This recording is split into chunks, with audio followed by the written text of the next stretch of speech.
So one of the first things that you want to do if you're beginning to think about being sustainable on the property that you live, even if it's a small space, you can go around your neighborhood, you can look.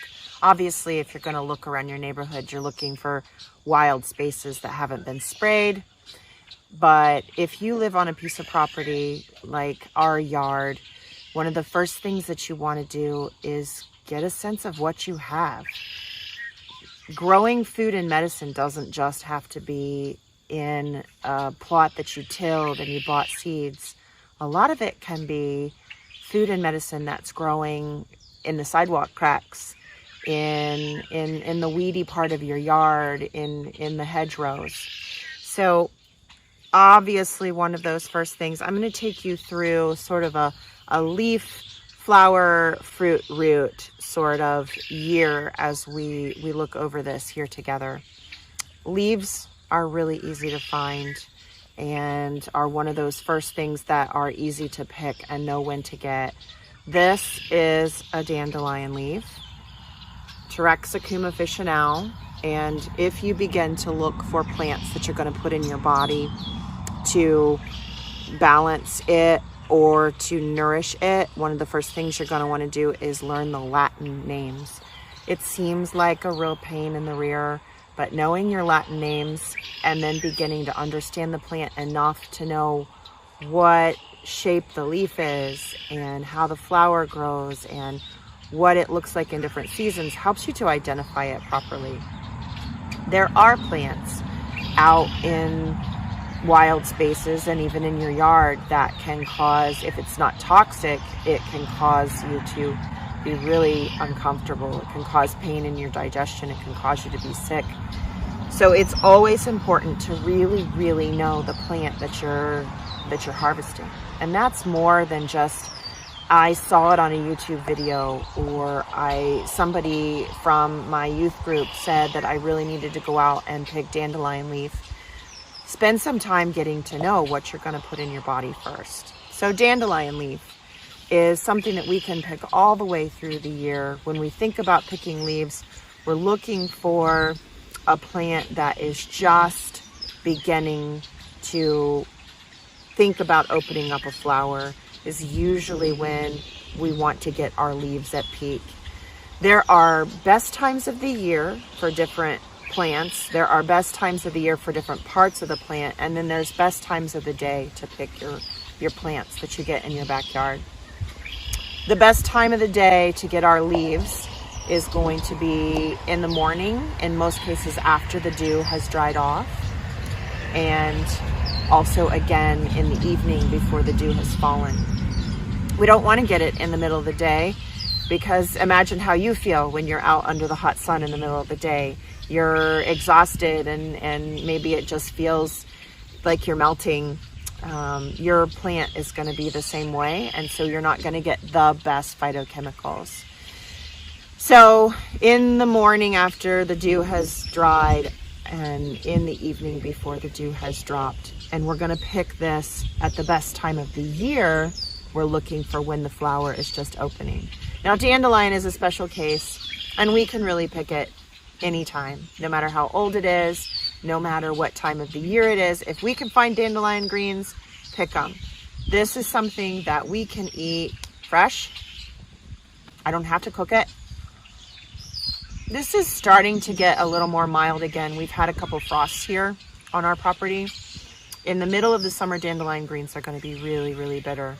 And at that point, you want to pick and marinate them. You can cook them just like a spinach green and put Italian dressing on it and put it in the refrigerator, and it becomes a supplement.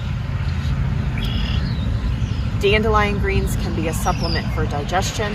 This is really good for livers, and so many people are overtaxed in their livers right now. Too much sludge from food and too much toxicity from the outside world interacting with us. Dandelion greens are really good for allowing the liver to let go of all of that. Dandelion greens are also very nourishing. They're bitter, so they're going to stimulate the digestion. They're good for the kidneys as well. And this is one of the most recognizable. This has a yellow flower that we recognize, but do be very careful that you're picking things that aren't sprayed. One of the other leaves I actually have here at my feet, if the cat will help me out. We've got outdoor cats that love to help anytime I do a class or a video. So he is helping. Plantain. This is Plantago lanceolata. And you can see it's got these straight veins. Plantain is really good in the lungs. It's great if you're out and you've got a splinter or a bug bite. You can chew it or you can wad it up and you put it on and it becomes a poultice, and it will draw out toxicity, infection, splinters. It can also be eaten. It's highly nutritious. We use it in the winter to support vitamin A, beta carotene support or content, and it is amazing for helping to move congestion out of the lungs, and it's known for supporting our urinary tract as well. A lot of things going on here, and you'll notice that as you begin to study the plants that are around you that are just the simple weeds, they all have a nutritional component to them. They're not just medicine. They're not something that you have to control or think about, well, how much can I eat? What's the dose on that? We're not worried about take 2 pills and 2 pills only. We are consuming it and enjoying it as part of our meal and as part of our day-to-day life, or as part of a tea that we're enjoying. So this is Plantago lanceolata. I didn't look before I sat down, but I'll bet I've got Plantago major around here. Usually it hides whenever Plantago major is here. And that's a round, more of a rounded leaf. We want to know our Latin names because the Latin name is the only name that identifies this specific plant. This plant is not, now it's wadded up. This plant is not this plant, because they have very unique Latin names. There's only one Plantago major on the planet. And so regardless of what language I'm talking in, if I'm talking to somebody in Germany about Plantago major, we're talking about this plant. When we talk about putting things in our body, we need to be very, very clear that what we're harvesting is what we think it is, and that we're studying and using for the benefit that we're looking for is absolutely that plant. There are some lookalikes in the plant world. This plant family, for instance, right here has some poisonous lookalikes. This is in the carrot family. This is, you may know it as Queen Anne's lace. It's also wild carrot, Daucus carota. There are benefits here. There are things that we might use this for, the seeds, the flower, the leaf, and the root. But it does have poisonous members of the family and lookalikes that we want to be careful not to think we're getting this and to get the poison. So this is why we really want to understand the plant that we're picking. So let's move on to flower. This is red clover, Trifolium praetens, and if you're near my age, you may remember in elementary school we would pull out the flowers and we would chew. It's very sweet. That's why we did it. We would chew on the little white spots of these flowers. And I remember sitting on the playground in elementary school during recess doing that. Who knew we were getting our medicine, probably horrifying the teachers. But when we are going after red clover, we're going after the blossom.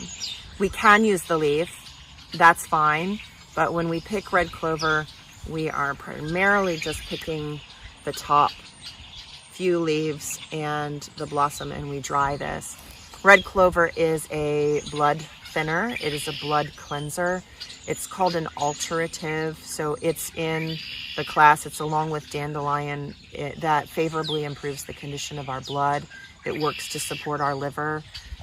This is a really good one to help anybody who maybe can't use blood thinning medications or chooses not to, but needs that function of thinning out the blood and keeping the blood safe and preventing it from clotting. When we think about picking a flower, we really want it in its perfect state. So this one, obviously this one is not medicine or food. This one I also wouldn't pick because of the browning that's on there. That tells me that a bumblebee has pollinated this. Bumblebees love red clover. And if you've ever watched a bumblebee try to pollinate red clover, they're really clumsy and they're so huge. It's really funny to me that this is a flower that they're meant to pollinate because they seem to be overly large in design to match this. But indeed, this is something that you would plant to attract bumblebees. When they pollinate, they're so big and clumsy that they damage these florets, these little bits of the flower. And it's not that damage is going to be a problem. It's not that this is necessarily bad for your body or it won't work at all. It's just that I know that this isn't at peak now. I know that it's not at peak because I want to get this flower just as it's opening. And the bumblebee doesn't want the flower just as it's opening. The bumblebee wants it fully open and the nectaries are open for business and there's something there for them to come and get. It's a little bit further in peak than I wanted if I want absolutely tip-top best function. So that browning tells me that it's been open long enough that a bumblebee has come and pollinated and it's gone on from there for oxygenation and damage from the sun and maybe wind and rain has happened. And so this is one that I would overlook. Now, if you're in a commercial situation where you've got a field of red clover, you'll likely have this in the medicine. So big medicinal herb providers will often have this in amongst everything, and that's fine. It's not bad for you. It's not that it doesn't have anything good in it. It's just not at peak. If you're at home and you're going through your own yard or you're going through your own bed that you've planted on purpose, you can avoid the stuff that isn't perfect as much as you like. And you can pick this if you're good with it. Everybody's got a different threshold. But remember that when we're picking flowers, we are picking things that are just starting to open, just starting to realize their potential.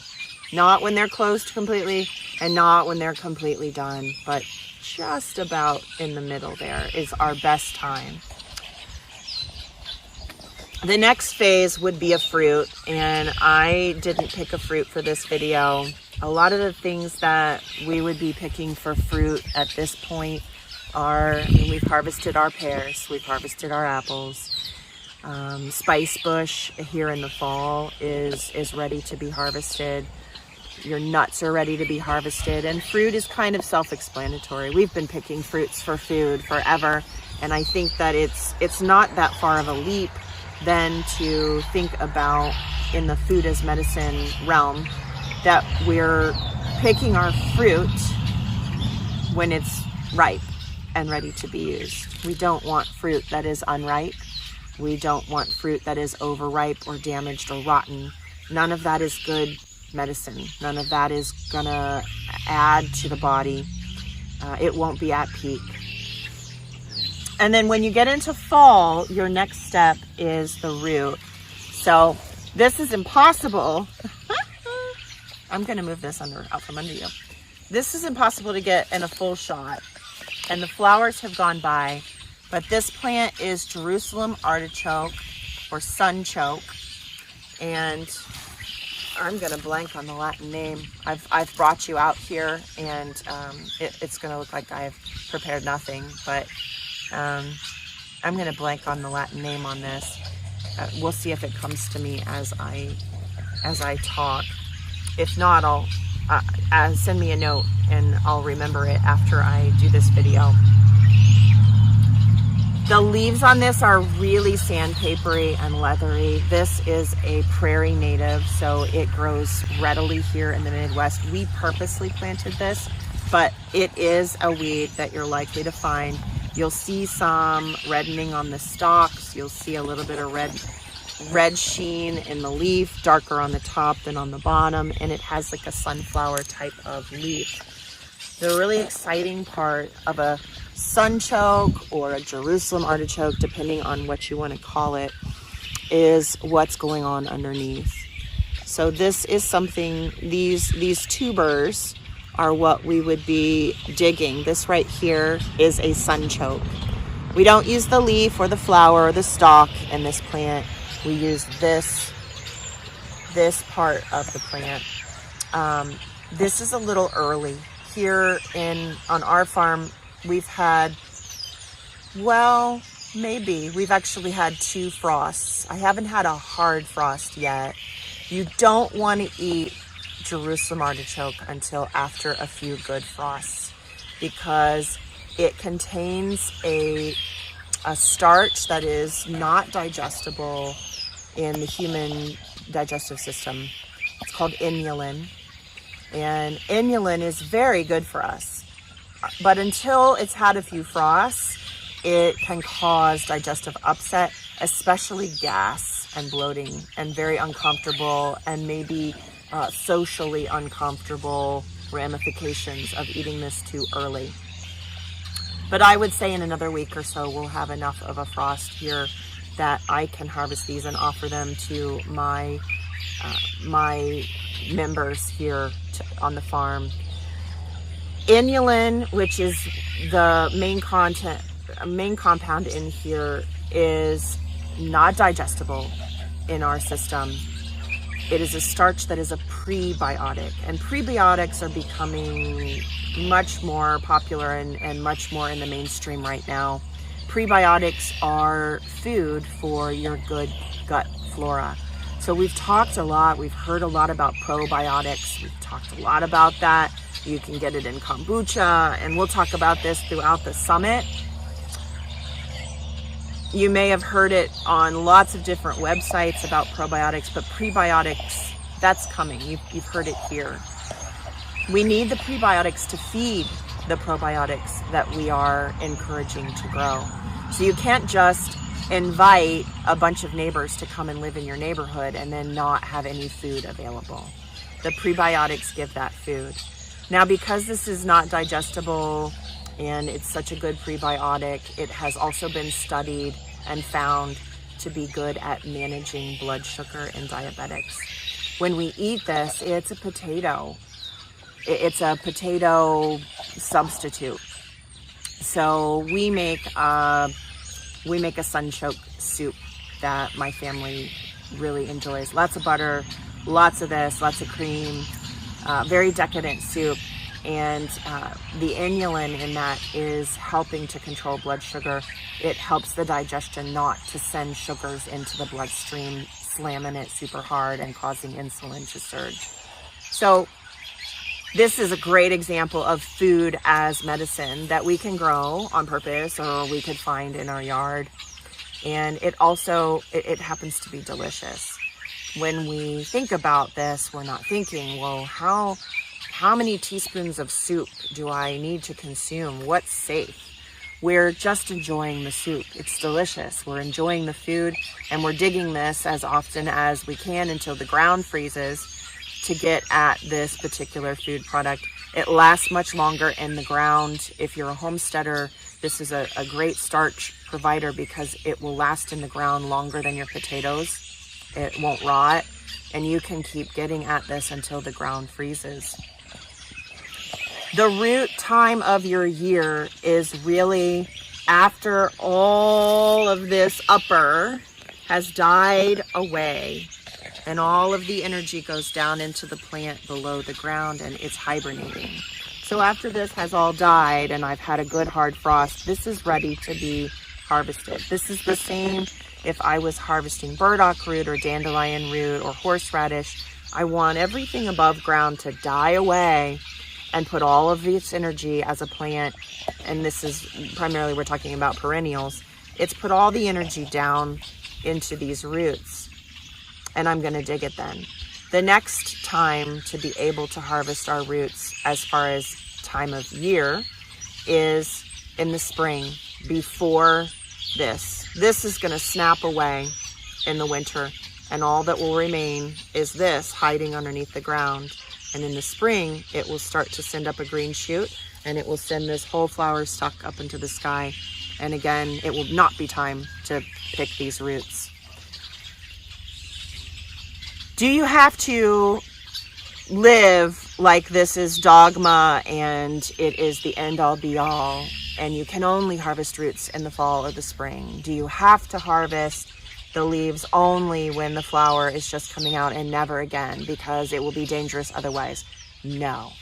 None of these rules of time of year and time of day are written anywhere as hard and fast rules. They are things that we observe because we understand how the plant works.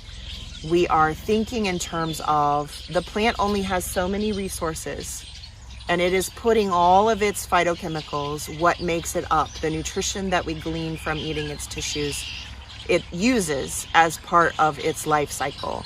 All of the other compounds that we use sometimes for medicine, again, it's the same thing. It's using it, putting it throughout, moving water, moving food, feeding parts that are developing.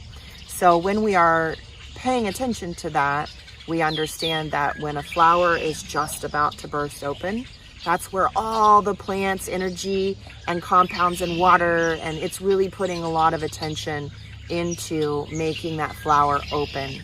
So that's going to be the most potent concentration of those chemicals that we want to get. Same with the root. When it's paying attention to all this above ground, it's not concentrating chemical compounds here. We're not going to get the best thing. But if I dig Jerusalem artichoke in the middle of the summer and I need to use this root, I can. It may take more to have the same effect that I'm looking for. It might not taste as good. It might not feel as good. It might be spongy, but I could. So none of these rules. Pick the flower when you come upon it, that's fine. Pick the leaf when you come upon it, that's fine. Or if you're managing your own property and you have the time and energy, you can pick at just the right time for the peak concentration of good chemicals. It also keeps better the more you have everything concentrated.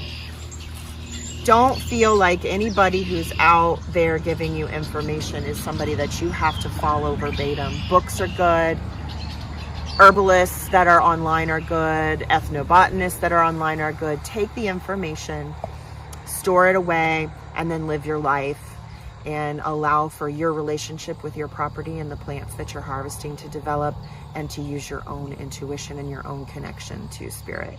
So, if you have any questions, this is something that I teach more kind of ongoing, and you can always find that information for each of the plants that I teach about out on the membership. It's definitely something to experience. I'm very focused on how these plants grow, as opposed to necessarily always just the medicine. There's a lot more going on out there, and it's fascinating, and we need to spend more time just going through our properties and understanding what's there. So I hope this inspires you to do so.